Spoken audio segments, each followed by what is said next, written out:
वचन जो इस समय हमने देखा है, इस वचन का शीर्षक जो है वो प्रार्थना करते हुए बांधा है।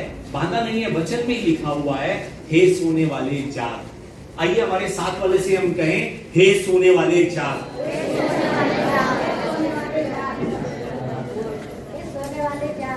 सच में अब सोना बंद कीजिए और उठना शुरू कीजिए, जागना शुरू कीजिए।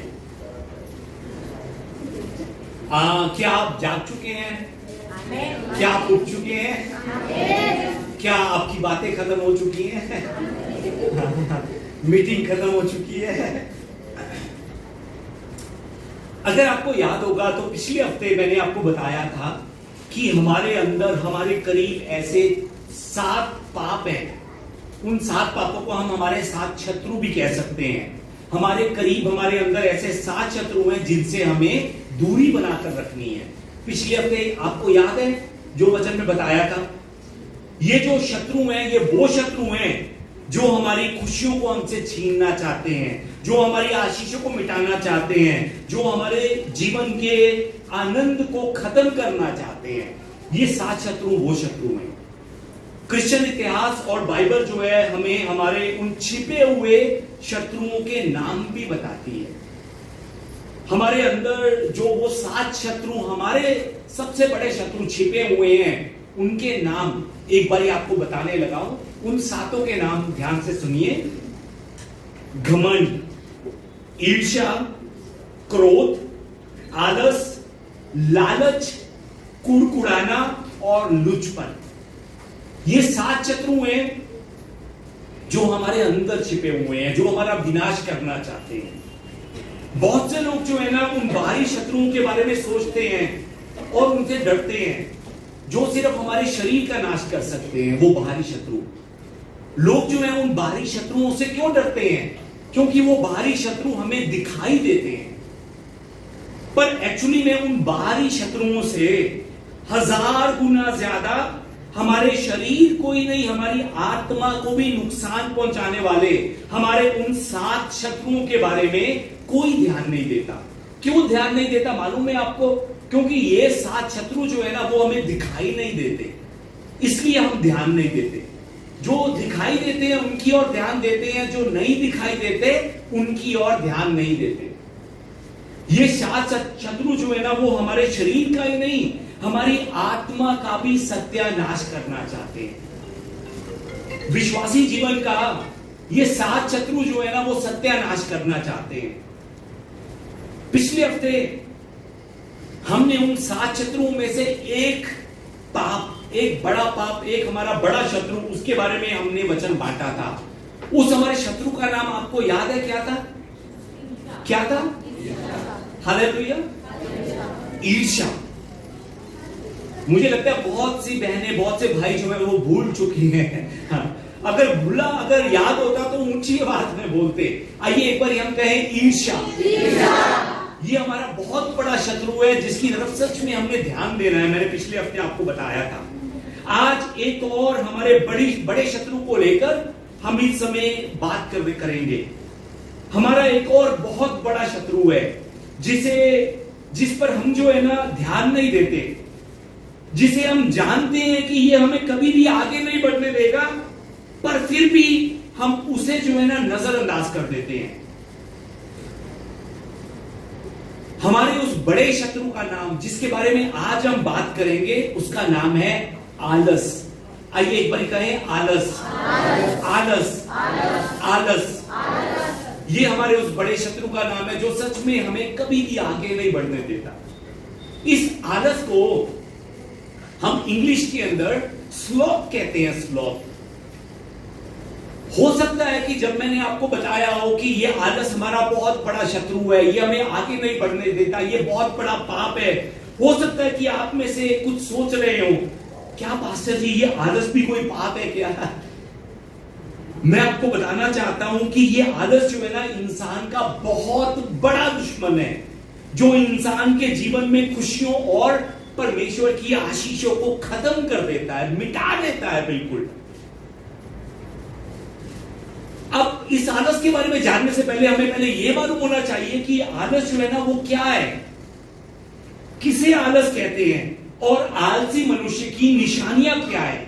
अगर हमें इन चीजों के बारे में पता लगेगा तभी हम जान पाएंगे कहीं पर सच में मैं भी आलसी तो नहीं हूं। अगर हमें पता नहीं होगा कि आलस क्या है, आलसी की निशानियां क्या है, तब हम पहचान नहीं पाएंगे कि वो शत्रु हमारे अंदर भी छुपा हुआ है कि नहीं छुपा हुआ।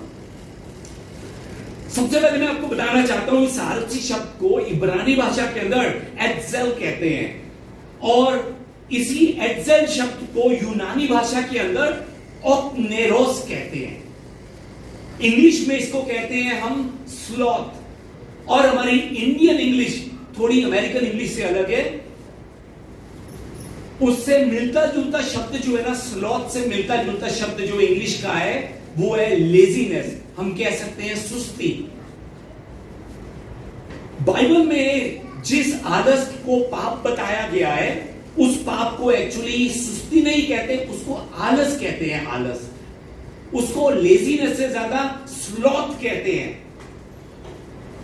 ये जो आलसी शब्द है, ये जो इब्रानी में ओक्नेरोस शब्द है, इस ओक्नेरोस शब्द का मतलब जो है ना ये बनता है कि मालूम है कि क्या करना है पर मालूम होने के बाद भी नहीं करना। इसको ओक्नेरोस आलस कहते हैं। फिर से आपको बताऊं कि मालूम है कि खुशियों को पाने के लिए क्या करना है पर वो नहीं करना। जो बात कर रहा हूं समझ पा रहे हैं?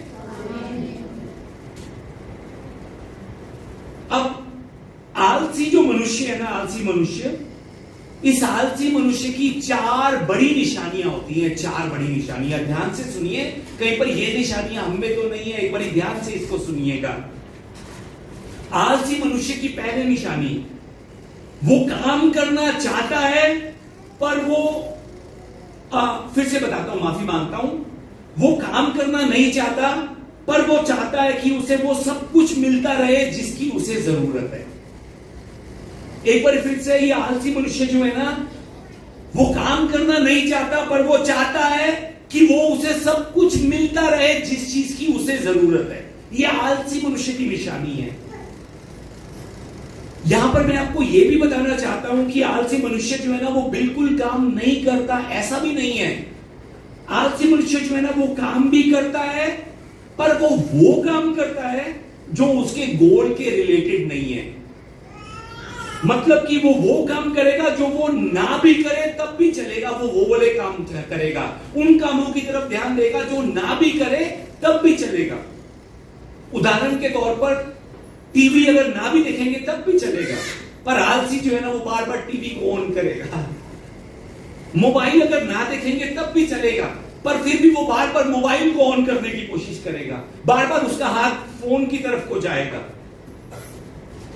लोगों से घंटे घंटे फालतू की गप्पे ना लगाएंगे तब भी चलेगा, पर उसको, आलसी को, ये गप्पे लगाना बहुत जरूरी काम लगता है कि गप्पे मैंने लगानी है, अगर ये नहीं लगाऊंगा तो आज का दिन खत्म कैसे होगा मेरा।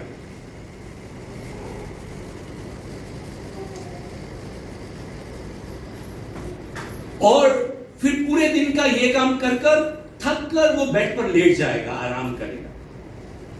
अगर उस आलसी मनुष्य को कुछ करने के लिए कुछ हम कहें तो वो कहेगा कि मैं ये नहीं कर सकता, मुझसे नहीं होगा। 10 बहाने जो है ना उसके पास होंगे ना करने के।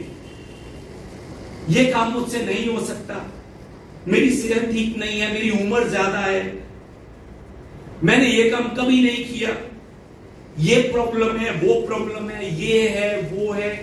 10 बहाने जो है वो आलसी मनुष्य जो है ना वो निकाल कर रख देगा काम ना करने के। जिस समय हम मत्ती की पुस्तक अध्याय 25 को देखते हैं, मत्ती की पुस्तक अध्याय 25 के अंदर यीशु मसीह हमें तोड़ों के दृष्टांत को बताते हुए हम सबसे कहते हैं कि एक मालिक था। उस मालिक ने अपने दासों को एक दिन बुलाया और बुलाकर अपनी संपत्ति जो है ना उनमें बांट दी, और बांटकर वो प्रदेश चला गया कुछ महीनों के लिए। अब मालिक जो है अपने दासों को बुलाता है। पहले दास को वो मालिक जो है वो 5 तोड़े देता है। कितने तोड़े देता है? 5। पहले दास को वो 5 तोड़े देता है, और दूसरे को 2 तोड़े देता है, और तीसरे दास को वो 1 तोड़ा देता है। ये तोड़ा जो है वो मालिक उनको किस आशा में देता है मालूम है आपको? कि मेरे ये जो दास है, जो मैं दे रहा हूं इसका दुगना तिगना कर कर मुझे वापस लौटाएंगे, इस आशा में ये तोड़े जो है अपने दासों को देता है। अब 16 नंबर आयत में लिखा हुआ है,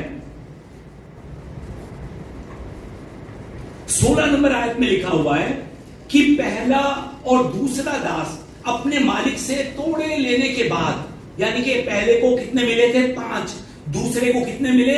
2।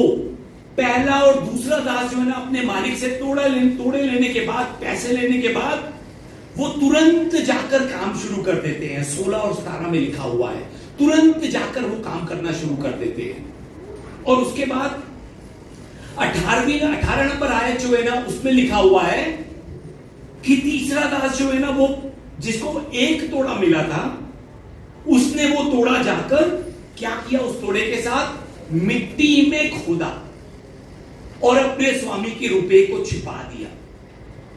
तीसरे दास ने क्या किया? उस तोड़े का मिट्टी में खोदा।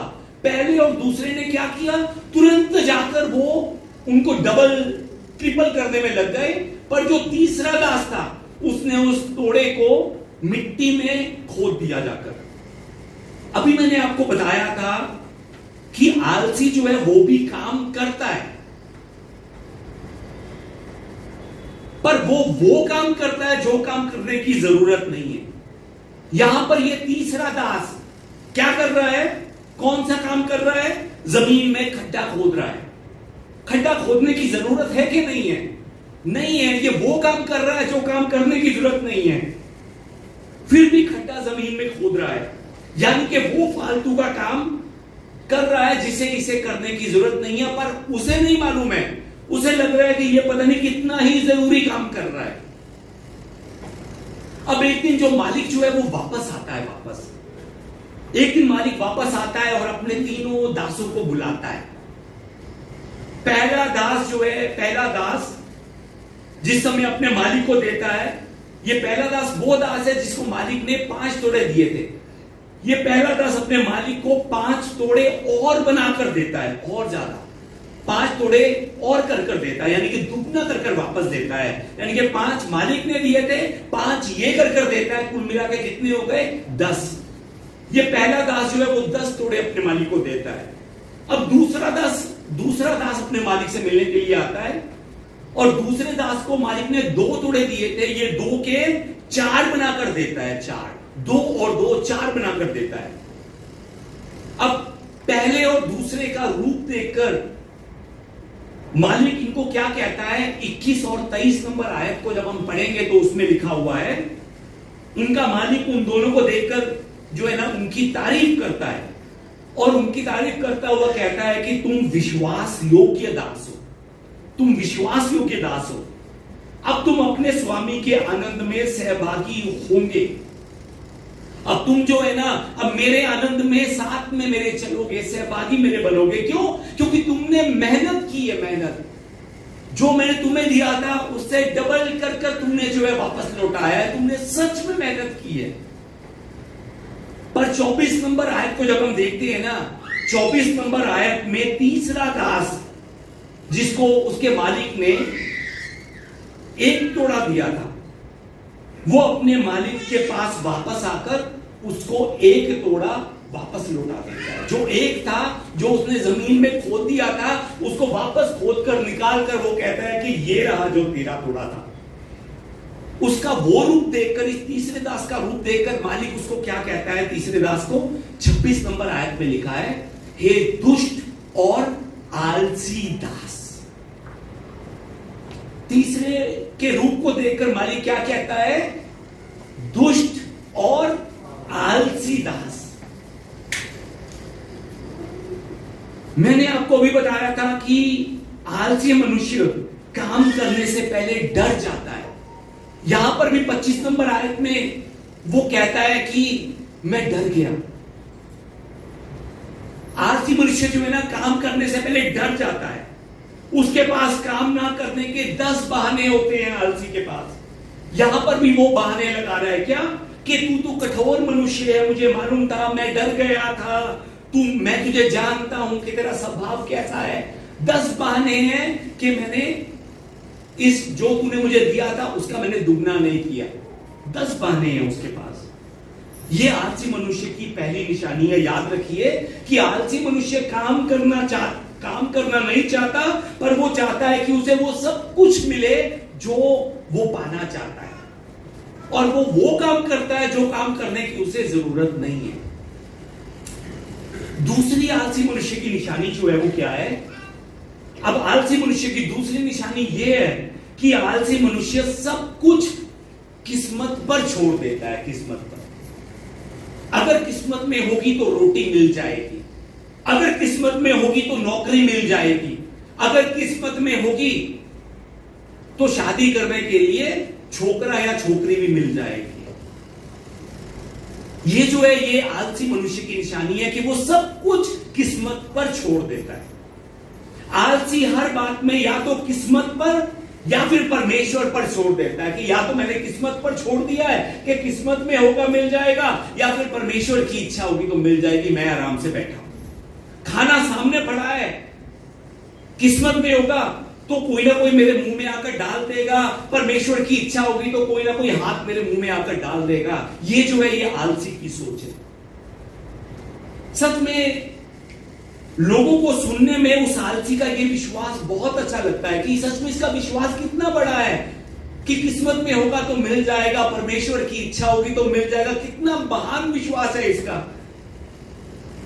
पर मैं आपको बताना चाहता हूं कि परमेश्वर की नजर में उसका विश्वास नहीं है।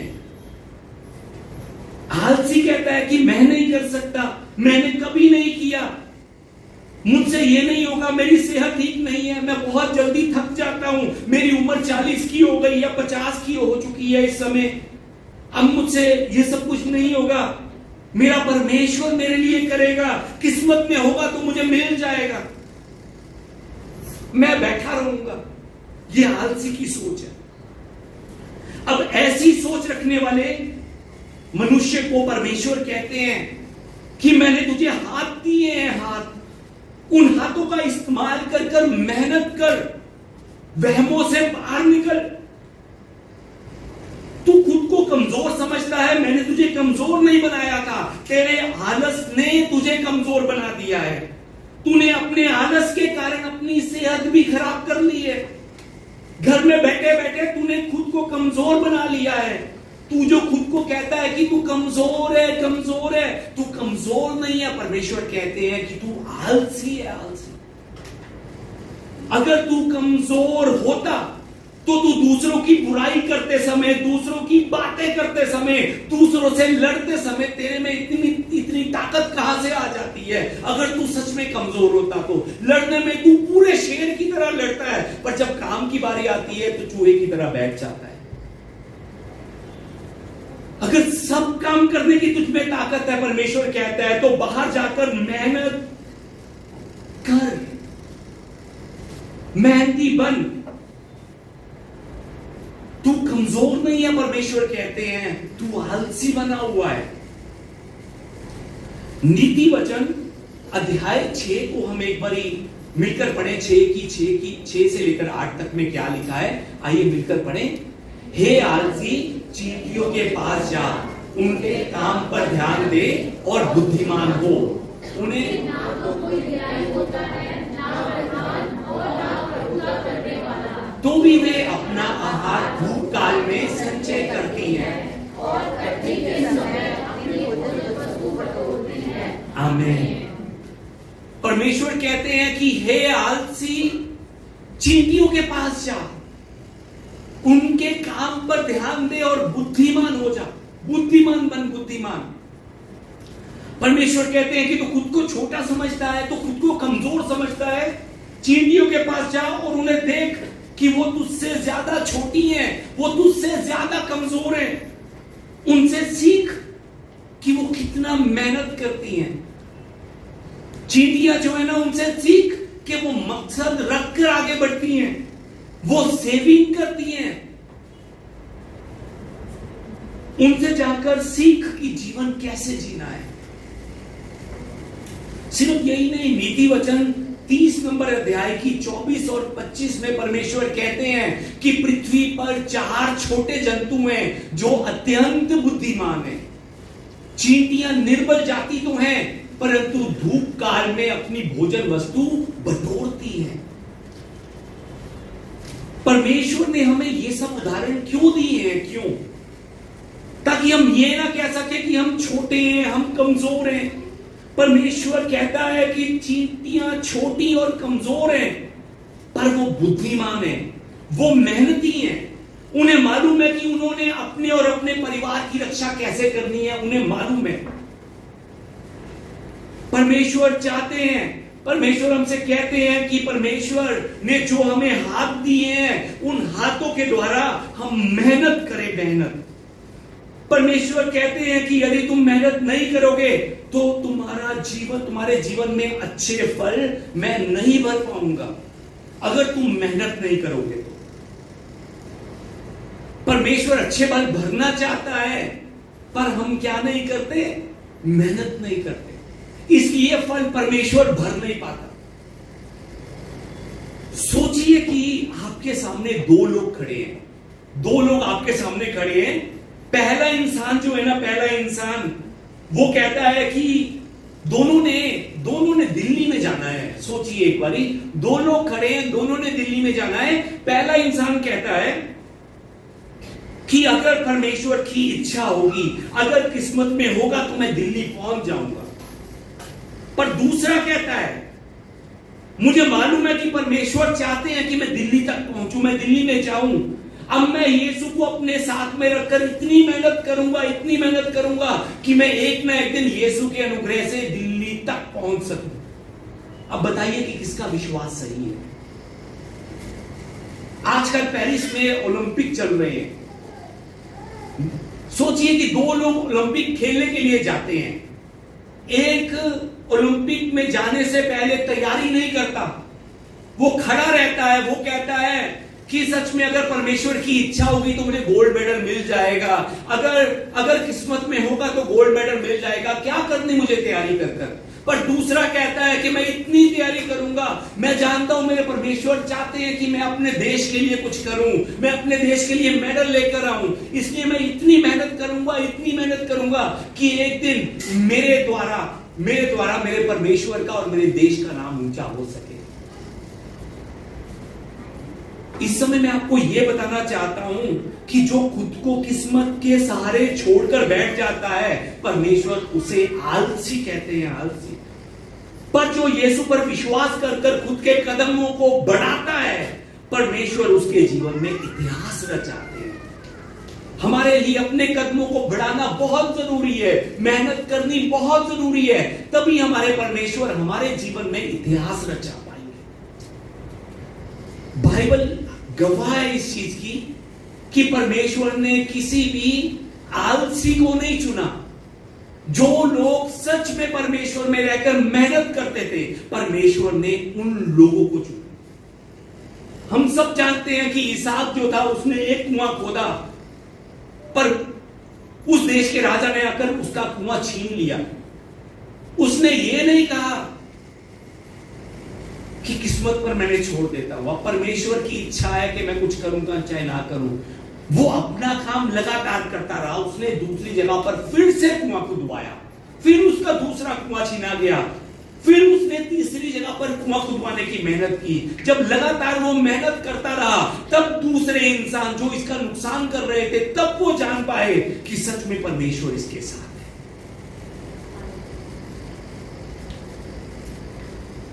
जितने भी परमेश्वर ने लोग चुने हैं, सब के सब मेहनती लोग थे।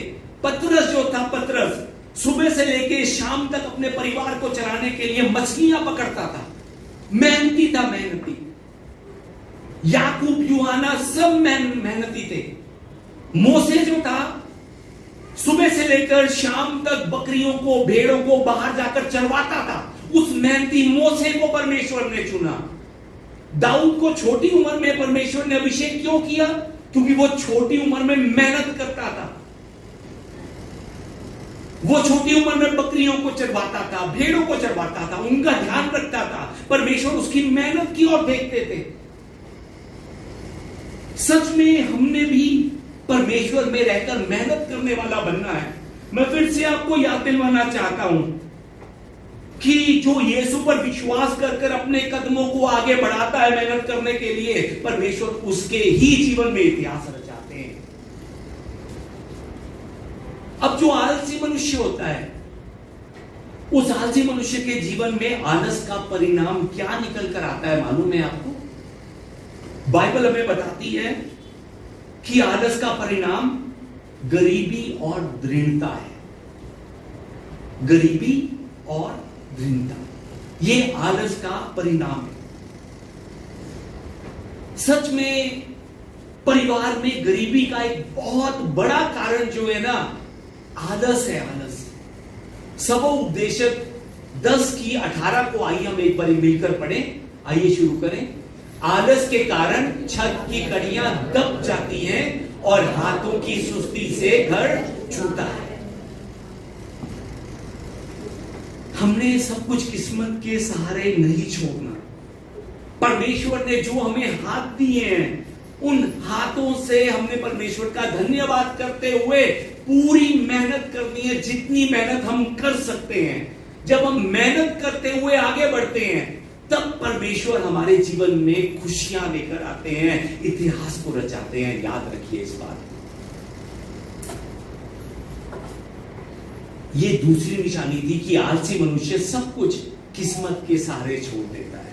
हमने किस्मत के सहारे नहीं छोड़ना, हमने परमेश्वर को साथ में लेकर अपने हाथों का इस्तेमाल करना है। तो देखिएगा 1 साल बाद मेहनती मनुष्य के जीवन में क्या आशीष परमेश्वर लेकर आता है। अब आलसी मनुष्य की तीसरी निशानी क्या है? आलसी मनुष्य जो है वो करना बहुत कुछ चाहता है पर कुछ करता नहीं है। वो बड़ी बड़ी बातें करता है, बोलता बहुत है, पर फिर से वैसा का वैसा हो जाता है बोलने के बाद। बाइबल हमें यह भी बताती है कि आलसी मनुष्य जो है वो इसलिए ज्यादा बोलता है क्योंकि वो खुद को बहुत बड़ा बुद्धिमान समझता है। ये बात मैं नहीं, वचन में लिखा हुआ है। जिस समय हम नीति वचन 26:16 को देखते हैं तो 26:16 में लिखा है कि आलसी अपने को ठीक उत्तर देने वाले 7 मनुष्यों से भी अधिक बुद्धिमान समझता है। आलसी अपने आप को क्या समझता है कि मैं बहुत ज्यादा बुद्धिमान हूं। क्रूस पर चढ़ने के लिए पकड़वाए जाने से पहले यीशु मसीह जो थे, अपने चेलों के साथ गतसमनी में प्रार्थना करने के लिए जाते हैं। उन्होंने उस समय अपने चेलों से कहा था कि जब मैं वापस आऊं, जब तक मैं वापस ना आ जाऊं तब तक तुम लगातार यहां पर बैठकर क्या करो? प्रार्थना करते रहो, कहा था। अब यीशु मसीह 1 बार नहीं, 2 बार नहीं, तीसरी बार प्रार्थना कर वापस आते हैं और तीनों बार अपने चेलों को आलसी बनकर सोता हुआ पाते हैं।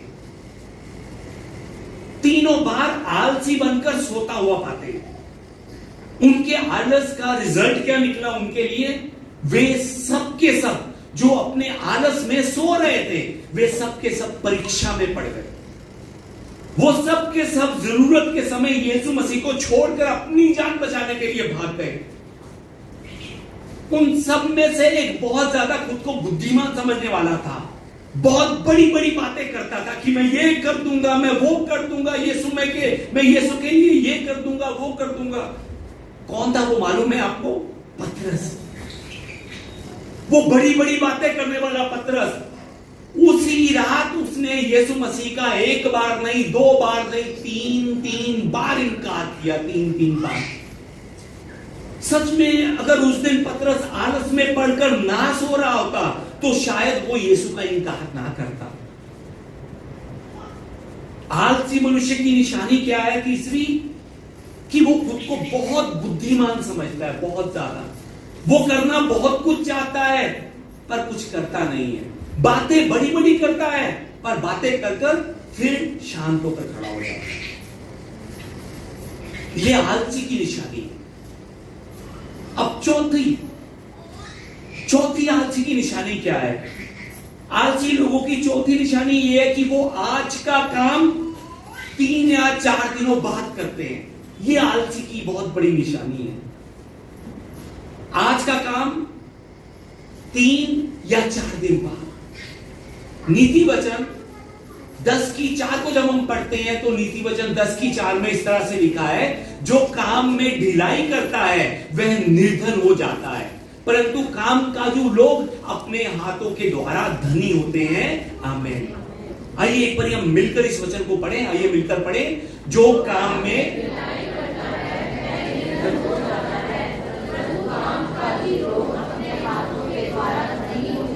आमीन। जो काम में ढिलाई करता है, जो आज का काम 3-4 दिनों बाद करता है, वो क्या हो जाता है? निर्धन हो जाता है। निर्धन। आलसी लोग अपनी छाती पर हाथ रखकर बैठे रहते हैं और परमेश्वर से वो कहते हैं अपनी छाती पर हाथ रखकर कि मेरे ही घर में इतनी तंगी क्यों है, मेरे ही घर में इतनी गरीबी क्यों है। वचन हमें बताता है जो काम में ढिलाई करता है वह निर्धन हो जाता है, पर काम करने वाले लोग अपने हाथों के द्वारा धनी होते हैं। अपने हाथों के द्वारा, अपनी किस्मत के द्वारा नहीं लिखा है, अपने हाथों के द्वारा धनी होते हैं। आलसी मनुष्य आज का काम 4 दिन बाद करेगा। जो आलसी मनुष्य है ना, वो कहेंगे कि अभी तो बहुत दिन पड़े हैं, बाद में कर लेंगे, आज क्या करना है, आज थोड़ा आराम करते हैं, कल को कर लेंगे, कल। ऐसी सोच रखने के कारण उन्हें अपने जीवन में मुश्किलें उठानी पड़ती है। क्यों? क्योंकि 3-4 दिन हर रोज का काम होता है, जब वो इकट्ठा हो जाता है तब वो परेशान हो जाते हैं। उनकी यही सोच कि आज का काम 2-3 दिनों बाद, उनकी यही सोच उन्हें आगे बढ़ने नहीं देती, उन्हें परेशानियों में डालकर रखती है। इसीलिए वो ब्लेसिंग नहीं पा पाते और उनकी फैमिली भी ब्लेसिंग नहीं पा पाती। जो बात कर रहा हूं समझ पा रहे हैं? वचन में लिखा है जो काम में ढिलाई करता है वो निर्धन हो जाता है। सच में हमने काम में ढिलाई नहीं करनी, हमने आज का काम आज करना है। आज थोड़े थक जाएंगे पर फिर भी आज का काम आज कीजिए। हमने अपने जीवन में आलसी बनकर नहीं, मेहनती बनकर आगे बढ़ना है। क्यों? क्योंकि हम यीशु पर विश्वास करने वाले लोग हैं। आपको मालूम है कि हमारे परमेश्वर जो है ना, वो भी अपने हर रोज का काम हर रोज करते हैं। सोचिए कि अगर एक दिन परमेश्वर ने सूरज को ना निकाले, परमेश्वर चांद को अपने समय पर ना निकाले तो क्या होगा? सोचिए कि परमेश्वर अगर समय के अनुसार बारिश को ना रोके तो क्या होगा? वो हर रोज अपना काम करने वाले परमेश्वर है। हमारे प्रभु यीशु मसीह शरीर में लगभग 33-33.5 साल इस संसार में रहे थे और दिन रात उन्होंने मेहनत की। हर रोज का काम उन्होंने हर रोज किया। उन्होंने आज का काम कल नहीं किया, परसों का काम 4 दिनों बाद नहीं किया। हाँ, उस समय जरूर उन्होंने देरी की जिस समय उनको लगा कि इसमें परमेश्वर की योजना है। उन कामों को उन्होंने 3-4 दिनों बाद किया, पर जो उनका हर रोज का काम है वो उन्होंने हर रोज किया। हर रोज उन्होंने हमें दिखाया कि मेहनत कैसे करते हैं, जीवन कैसे जिया जाता है और आशीषों से भरा जीवन किसको कहते हैं, यीशु मसीह ने हमें दिखाया। परमेश्वर ने सबत के दिन को छोड़कर हर रोज इजराइलियों को जंगल में मन्ना दिया था। सबत के दिन को छोड़कर हर रोज मन्ना दिया था। हर रोज परमेश्वर चाहते तो वो 4 दिनों का एक बार में दे सकते थे कि 4 दिन में आराम करूंगा, 4 दिनों का एक बार में दे दूंगा, पर उन्होंने अपने हर रोज का काम किया। हर रोज का।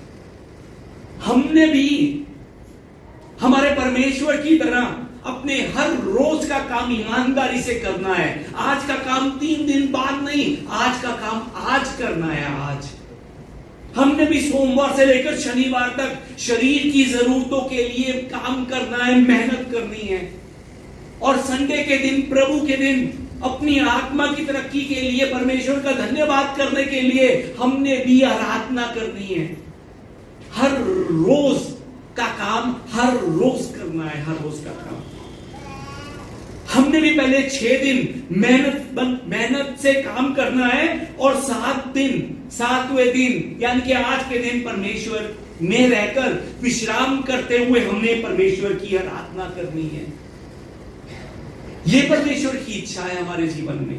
परमेश्वर चाहते हैं कि हम ऐसा जीवन बिताएं। आज जो वचन हमने देखा है, आज का वचन इफिसियों अध्याय 5 से था, 14 से लेकर 17 में।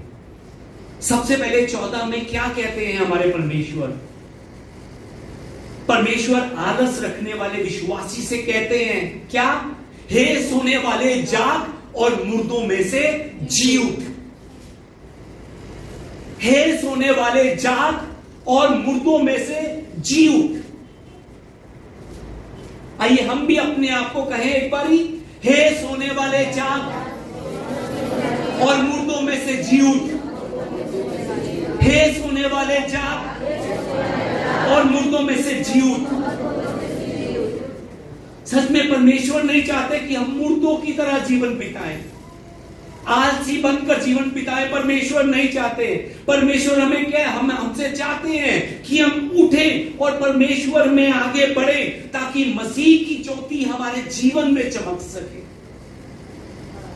हमने मुर्दों की तरह जीवन नहीं बिताना, हमने मेहनती बनकर जीवन बिताना है ताकि परमेश्वर की ज्योति हम पर चमक सके। 15 नंबर आयत में हमारे परमेश्वर कहते हैं कि ध्यान रख कि तू कैसी चाल चल रहा है, तू कैसी चाल चलता है, ध्यान रख। परमेश्वर कहते हैं 15 नंबर आयत में। और चाल के बारे में बताते हुए आगे क्या कहते हैं?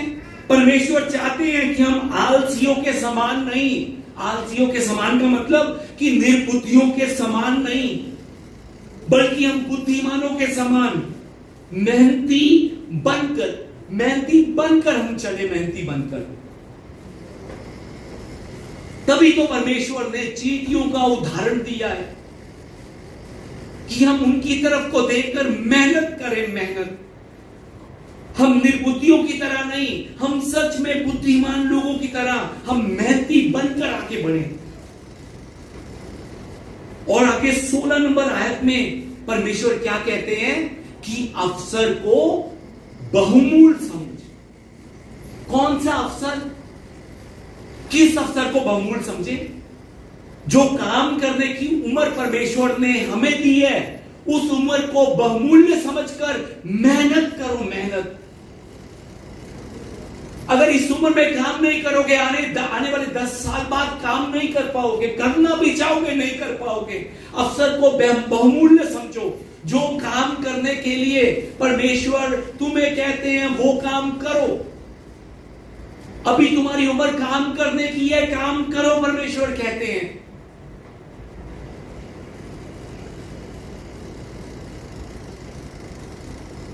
मेहनती चींटियों से सीखकर उन चींटियों की तरह मेहनत बनो, मेहनती बनो। 17 नंबर आयत में परमेश्वर क्या कहते हैं कि ध्यान से समझो कि परमेश्वर की क्या इच्छा है। ध्यान से समझो कि परमेश्वर की क्या इच्छा है। परमेश्वर नहीं चाहते कि हम आलसी बनकर मेहनत ना करें और निर्बुद्धियों की तरह आलसी बनकर अपना सब कुछ किस्मत पर छोड़ दें, या फिर कहें कि अब तो परमेश्वर ही हमें खिलाएगा, वो ही हमें चलाएगा। परमेश्वर की ये इच्छा नहीं है। परमेश्वर नहीं चाहते कि हम खुद को कमजोर समझें। परमेश्वर नहीं चाहते कि हम आज का काम 4 दिनों बाद करें। परमेश्वर चाहते हैं कि हम अपने हर रोज का काम परमेश्वर के साथ रहकर ईमानदारी के साथ करें, ईमानदारी के साथ, पूरी मेहनत के साथ। कि अगर आज मेरा बुलावा आ जाए तो परमेश्वर मुझे ये ना कह सके कि आलसी तू आ गया है। परमेश्वर मुझे कह सके कि मेहनत कर कर तू सच में अपना काम पूरा कर कर आ गया है। परमेश्वर ये भी चाहते हैं कि हम प्रार्थना करने में भी आलस ना करें। बहुत से लोग प्रार्थना करने में भी आलस करते हैं। 5 मिनट प्रार्थना होगी, हालेलुया, आज तो मैंने पता नहीं क्या कर दिया, अब थोड़ा आराम करने का समय हो गया है। प्रार्थना करने में भी हम आलस ना करें, परमेश्वर का चाहते हैं। परमेश्वर चाहते हैं कि हम वचनों को पढ़ने में भी आलस ना करें, वचनों को याद करने में भी हम आलस ना करें। परमेश्वर चाहते हैं कि हम कलीसिया में भी पूरी तरह से सेवा करते हुए जीवित परमेश्वर की आराधना करें। आराधना में भी हम आलसियों की तरह ना बैठें। परमेश्वर चाहते हैं कि अगर हमें मालूम है कि कल आराधना है, कल प्रभु के दिन में आराधना है, संडे को आराधना है, तो शनिवार की रात को हम जल्दी सोएं ताकि संडे को हम जल्दी उठ सकें और परमेश्वर के भवन में मेहनतियों की तरह आराधना शुरू होने से पहले पहुंच सके, ना कि आलसियों की तरह धीरे धीरे चलते हुए कि कोई बात नहीं है, 12:30 बजे खत्म होगी, उससे पहले पहले पहुंच जाएंगे। कोई बात नहीं है, अभी तो गीत ही चल रहे होंगे, वचन सुनना है हमने। कोई बात नहीं, अभी तो प्रार्थना ही चल रही होगी, प्रार्थना के बाद बैठ जाएंगे जाकर। परमेश्वर नहीं चाहते कि हम आलसियों की तरह जीवन बिताएं। हम परमेश्वर में रहकर परमेश्वर की आराधना भी मेहनतियों की तरह करें, मेहनतियों की तरह। परमेश्वर चाहते हैं कि हम यीशु मसीह का प्रचार भी करने में आलस ना करें, यीशु मसीह का प्रचार भी हम पूरे मेहनत के साथ करें। याद रखिए कि परमेश्वर ने मनुष्य की पूर्ण रूप से रचना की है, अधूरी रचना नहीं की, पूर्ण रूप से रचना की है परमेश्वर ने। परमेश्वर ने मनुष्य को आलसी नहीं बनाया, परफेक्ट और मेहनती बनाया है। परफेक्ट और मेहनती। यह आलस परमेश्वर की रचना में नहीं है, इसीलिए आलसी मनुष्य कभी आगे नहीं बढ़ पाता। वो आलस करता है, वो जहां पर है वहीं पर रह जाता है। एक तस्वीर दिखाता हूं आपको। उम्मीद करता हूं कि आपने खरगोश और कछुए की कहानी जो है ना वो जरूर सुनी होगी, जरूर सुनी होगी। खरगोश जो है ना कछुए से सच में 50 गुना ज्यादा तेज भागता है। कछुआ धीरे धीरे धीरे धीरे चलता है, पर खरगोश 50 गुना ज्यादा तेज भाग सकता है। पर हम सब जानते हैं कि एक दिन दोनों की दौड़ होती है और उस दौड़ में खरगोश कछुए से हार जाता है। खरगोश कछुए से क्यों हार गया? अपने आलस के कारण वो हार गया। परमेश्वर ने कछुए को हारने के लिए नहीं बनाया था, उसे बहुत स्पीड दी है कि वो पूरा जोर से भाग सकता है। पर उसके हारने का कारण क्या था? उसके हारने का कारण उसका आलस था।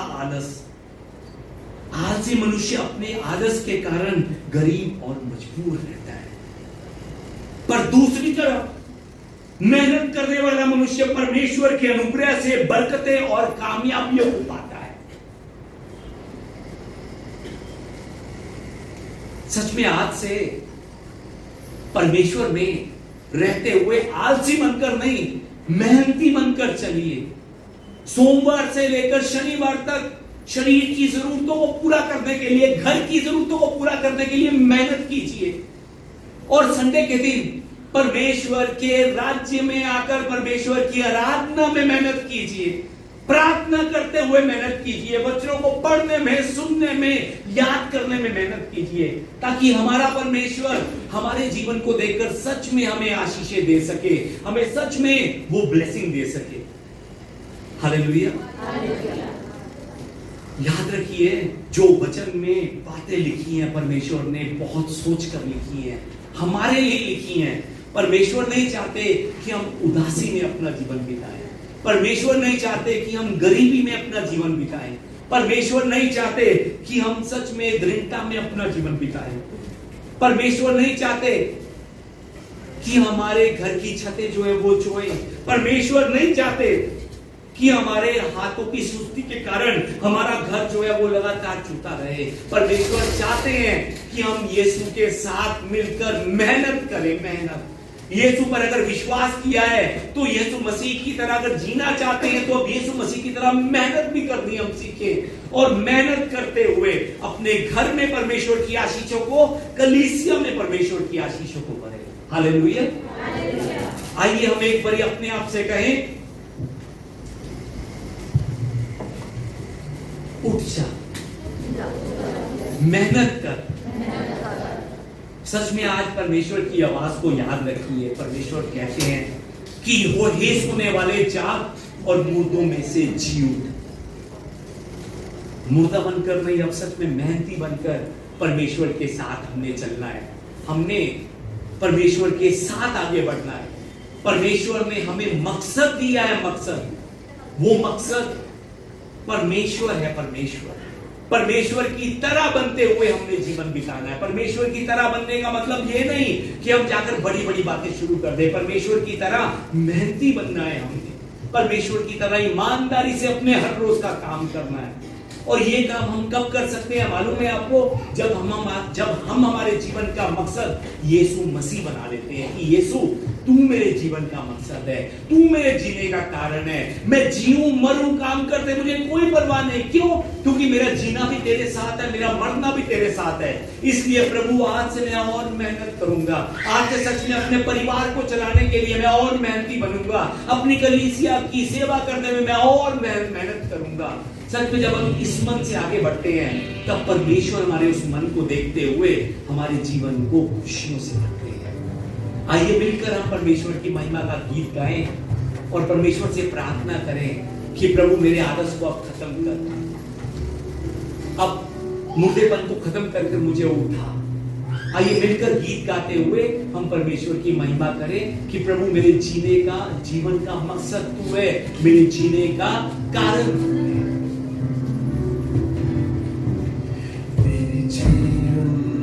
मकसद तू है,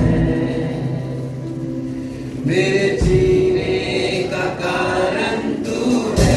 मेरे जीवन का मकसद, मेरे जीवन का मकसद तू है। मेरे जीने का कारण, मेरे जीने का कारण। आइए एक बार फिर से कहें मेरे जीवन का मकसद, मेरे जीवन का मकसद तू है। मेरे जीने का कारण तू है। मेरे जीवन का मकसद, मकसद तू है। मेरे जीने का कारण तू है। मैं जीऊं या मरूं, वो तेरे लिए तू मेरा प्रभु। आइए फिर से कहें परमेश्वर से, मेरे जीवन का मकसद तू है।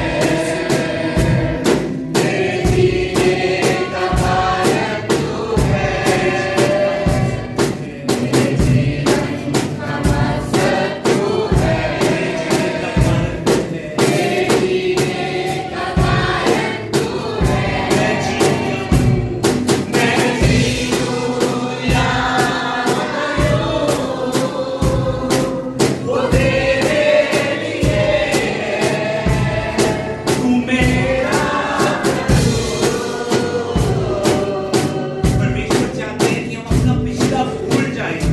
सच में जो हमारे आलस के कारण हम उठ नहीं पा रहे थे कि मुझे डर लगता है, मैं ये नहीं कर सकता, मैं वो नहीं कर सकता, जिन वहमों ने हमें दबाया हुआ था, परमेश्वर कहते हैं उनको भूलकर हम अब यीशु के साथ आगे बढ़े, मेहनत करते हुए आगे बढ़े। पिछला सब भूल कर मैं आगे दौड़ा चलूं। पिछला सब भूल कर मैं आगे दौड़ा। आइए फिर से कहें, पिछला सब भूलकर मैं आगे दौड़ा। आइए फिर से विश्वास से कहें, पिछला सब भूलकर पिछला सब भूल कर मैं आगे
परमेश्वर ने हमें चुना है, उस मकसद की ओर मेहनत करते हुए बढ़िए।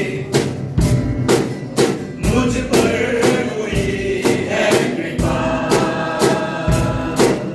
देखा न जाने तू, मुझ पर हुई है कृपा, देखा न जाने। आइए मैं फिर से आपके साथ कहेंगे, मुझ पर हुई है कृपा, देखा न जाने। जिसने मुझे चुना, जिसने मुझे है चुना, उसकी ओर मेहनत करते हुए मैं जिसने मुझे चुना, जिसने मुझे है चुना, मेहनत करते हुए उसकी ओर मैं बढ़ूं। देखूं तेरी सलीब पर, खींचा मैं जाऊं। देखूं तेरी सलीब पर, खींचा मैं जाऊं। मैं जीऊं या मरूं, वो तेरे लिए है। तू मेरा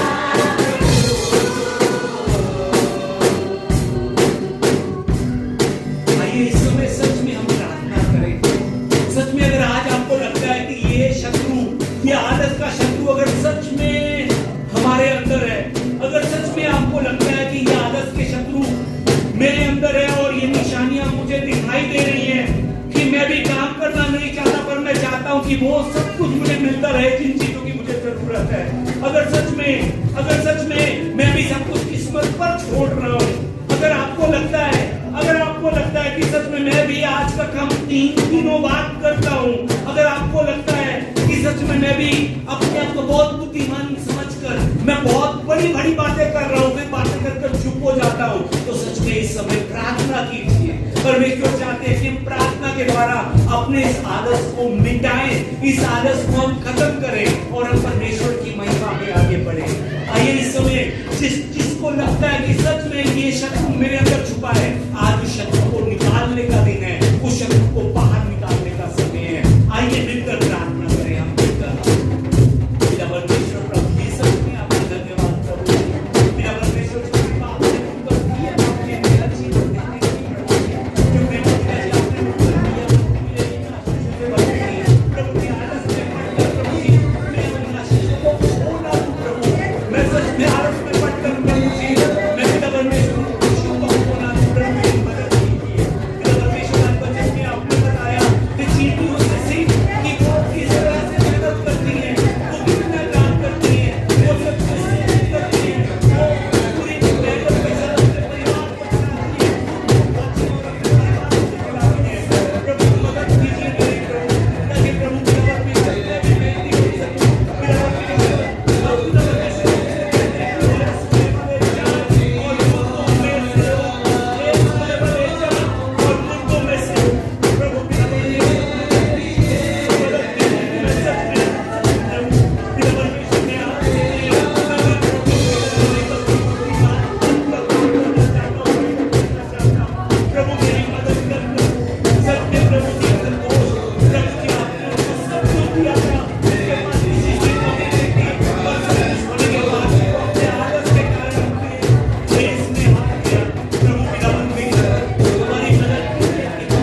पिता परमेश्वर मसीह सच में धन्यवाद प्रभु जी। पिता परमेश्वर पिछले हफ्ते आपने बताया कि ये ईर्ष्या हमारा बहुत बड़ा दुश्मन है। आज प्रभु आपने बताया कि ये आलस हमारा बहुत बड़ा दुश्मन है। ये हमसे परमेश्वर की खुशियों को छीनना चाहता है, परमेश्वर की आशीषों को छीनना चाहता है।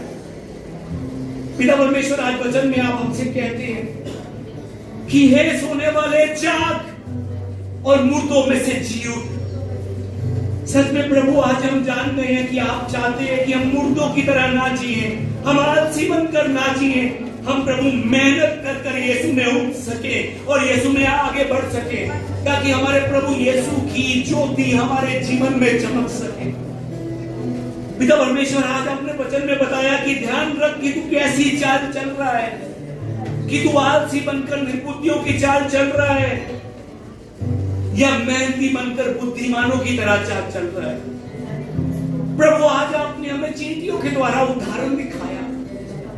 आपने हमसे कहा कि चींटियों से सीख किस तरह से मेहनत की जाती है। प्रभु अभी तक हम खुद को छोटा समझ रहे थे, खुद को कमजोर समझ रहे थे। प्रभु आपने बताया कि चींटियां हमसे भी ज्यादा छोटी हैं, वो हमसे भी ज्यादा कमजोर है, उनमें हमसे भी ज्यादा डर है, पर वो फिर भी अपने लिए, अपने परिवार के लिए मेहनत करती है। प्रभु मदद कीजिए कि सच में हम उन जानवरों से सीख सके जिनसे आप हमें सिखा रहे हैं। पिता परमेश्वर, आपने हमसे कहा कि अवसर को बहुमूल्य समझो।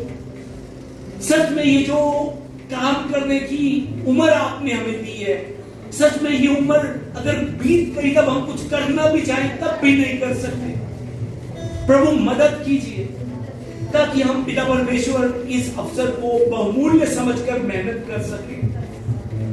प्रभु आपने वचन में कहा कि ध्यान से समझो कि परमेश्वर की इच्छा क्या है।